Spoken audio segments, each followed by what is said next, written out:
So, work now. Let's go to this first job, because now that's, first of all, you're making some money, but now you're interacting with a whole other. You're a bit sheltered in your area, but now it's like your boundaries are being expanded. So how was work? And also that's you're under a boss now. Yeah. It was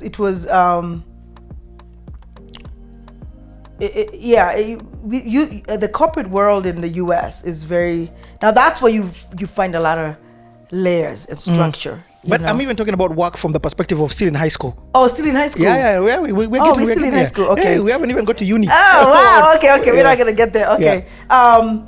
I mean, my first job, I had a boss, so, and I think maybe what made the experience better is I remember working at that place and they had a lot of people from Trinidad, which was actually maybe what made my transition much better. Okay. Because it was actually an all-white nursing home. It was a nursing home where, elderly people, it's like more of elderly people because another time you'll find in the US, a lot of people don't live with their parents. Yeah. If their parents get elderly, they put them in this home. So that's where I started my first job. And you applied for yourself? I did. Okay. I actually applied, went in there, you do the application, they call you in for an interview, they ask you a few tests. And then I got the job. I got the job and I was so excited, like, my nice. First job. Okay. And I don't have to ask my dad for no money no more. So, and I think that's it. I feel like it was more of, you wanted to get stuff on my own. So maybe that's kind of what pushed me to go get a job. Okay. Yeah, but even your parents, I think you also see your friends who have jobs and when they're in class, they're talking about it. They're like, oh, I got to go to work after this. And I'm like, oh, okay, maybe I could get it, what I'm saying? So it kind of, I don't know, maybe it's a good thing, but it was also probably trying to fit in so we could have something to talk about. You know, you go into the lunchroom and you say, oh, how was work? Talk about your boss and everything. So. Okay, last question about this era, and that's the Kenyan community. Are you interacting with them? Have you met any of them? Nada. Not. Yo, that was crazy. Yeah. It's actually very funny because we'll go into now the future where I actually, yes. I didn't have a lot of, I can't even remember having a Kenyan friend at all. Sweet. Yeah. And I say sweet because I relate to that experience. Yeah. So did you have family in different states? No, actually, for the good thing, we were all in the same state. Okay. So, yes, and my dad working for USAID also, because again, it's not a lot of Kenyans, so more of Americans who worked at USAID. So I was very exposed more to even that side of that piece, So I never really got to interact a lot with a lot of Kenyans, except maybe sometimes my dad's friends will come. But in terms of, like you just said, like childhood kids, like nada. Nah. Yo. Yeah. Now that you say it, I can't even like say, oh, I was friends with like Wangeshi in the US, No, I don't have that. Nice. I don't have that. Cool. So I get that. Being literally uprooted from home and being smacked with a whole different culture that you've got to adapt with. Okay. So high school ends. Do you do well in that? I did. Okay. Actually, I did very good in high school. I did. Yeah, you had come choppy. Yeah. I'd come choppy, feeling good and stuff, I was like, I'm smart, yeah. And I did pretty good. By the way, just a question, did your mom and bro ever come to live with you guys in the States? My mom came after, when I was in, when did my mom come? I was in my my mom did come when I was in my senior year. Okay. Yeah.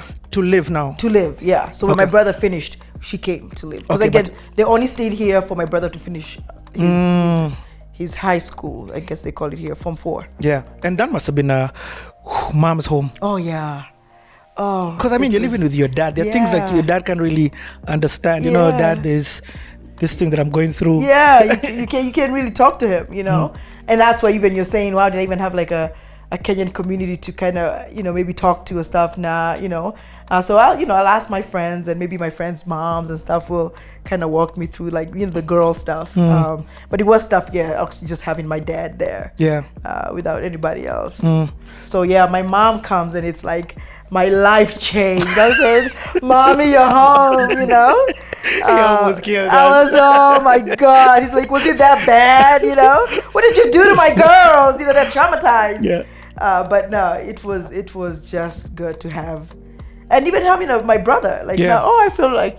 Also, your brother also came. Yeah, my brother came. Okay, so you guys were back to being the family. Yeah, we were back.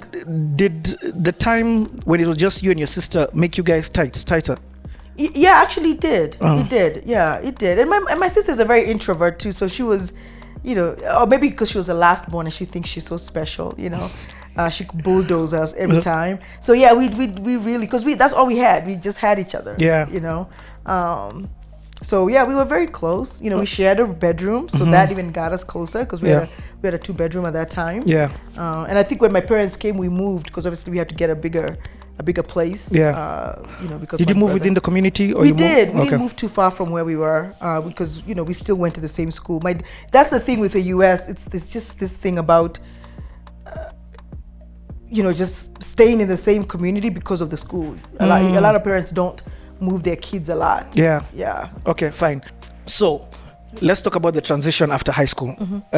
Actually, another question. At this time, are you beginning to think, this is what I want to do? Are you having a direction in high school? Yeah. So in high school, is it track and field? Yeah. I was like, I'm a superstar in that. I just got an A card on that. No, actually, yes. When I was in high school, they prep you very good for high school. I mean, for college. Nice. Right? They start asking you, like, kind of, what do you want to be? Because that also dictates what college you apply to. Right? So at that time I was thinking, actually, I thought I was gonna be a doctor. Then see me playing big. But then I heard the amount of education you need to get as a doctor. I was like, oh hell no, I'm not doing that. But yeah, at that time I actually thought I was gonna probably do medicine. Yeah. So let's talk about this time. What happens now after high school? After high school is where you apply to college, right? And again, you're doing that by yourself. Nobody's applying to college for you, and you don't have to go to college. You actually, it's once you finish high school there, college is something that you have to actually go for if you want to do that. It's not like it's just not like automatic. Like here, obviously, when you're coming like from middle school, they automatically put you to high school. Yeah. But from high school, now you gotta pick your school. So it's a matter of figuring out, like, wow, what school do I want to go to? And are your parents telling you need to go? Yeah. Oh yeah. Oh that was never an option in my house. They didn't leave. That was not even a question. I don't care what you do. And that was the one thing my parents, my mom and dad, they're like, we don't care what you do after school, after you graduate, but you've got to graduate from school. And I'm glad they did. I'm glad that they really pushed us to do that. So I do apply to college.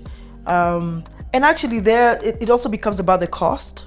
Because I wanted to go out of state. Like, I wanted to have the college experience where now I could stay in campus. But again, that is a lot of money to do that. Are you, I forgot to ask this one. Are you, when you left, did you have a green card? Did you have, your dad probably had a working visa. Yeah. So are you a citizen of the States? No, not yet. When I got there, okay. now. So but you now got a you green card. Yeah, now I am. Yes, okay. Yeah. So at that time you've just got a green card. Yeah, that time we got a green card from them. Okay. So and it's the only difference really is because you can't vote when you're on a green card. Yeah. But you probably have the same, a lot of the purview, like, you're not going to be charged like school, like you're not gonna pay different. Yeah. Unless you go out of state. Oh, unless you go out of state. Because a Kenyan going to directly live in Kenya and going to university in the States, they pay international fees. Correct. That's very different from somebody who has a green card like you. Yeah. You pay resident fees. I do. I pay the resident fees. But you're telling me that those are still high. Yeah. Oh, that's yeah. But and that's why I can't even imagine how people afford those international fees. Those are just like because even the school fees, the college fees themselves are very expensive. You know, and that's why a lot of people, you know, they'll do the track, they'll do the football because they want to get a scholarship. So that's any means necessary. Any means necessary to take that bill, because actually that's probably one of the biggest things in the U.S. right now is college debt. Yep. You know, and I know you hear that maybe I don't know if you hear that, but that is one of the biggest killers in the US. And college, break it down. In fact, let's break down what this college debt is. So did you first of all go to university out of state? No, I did. I went actually to save. That's how expensive it was. I actually ended up going into like a junior college, like a 2-year. So I got my associate first, you know, because going to a 4-year degree is so expensive. So I went into a community college. The community college are way more affordable. Yeah. It's a degree, but it's more. It's an associate degree. You get your associate degree, and then you go do your bachelor's. Right. Okay. So there's a difference between those small community college. You can only do like you get an associate degree. That's about it. And then you have to transfer into a bigger college. But you save. That's a lot of savings when you go into a community college. And were you living at home at this time when you went to the? So what did you go and study? So I went to Montgomery. Where was it? Montgomery County School there.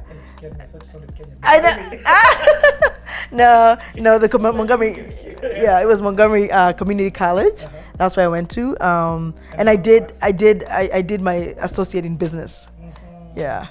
And of course, nothing has changed. Now work enters your life. Oh yeah. For the rest of your Oh life. yes. At this time. Yes. Now it's when like you have no option but to work. Are you paying your own fees? Yeah, you're paying your own fees. Yeah. Okay. Yeah. So my dad was paying our fees for us, and that's when also you needed a car. In the U.S., you drive at a very young age just to get around. You know, like you just said, if you want to go to school and then go to work after that. So I got my first car. What did you call that? I can't even remember what was it. Gosh, it was I know. it looked like a tuk-tuk here. Let me be a version of a tuk-tuk here. I can't remember the name of the first car, but I was very excited to have my first car. So your life now is work.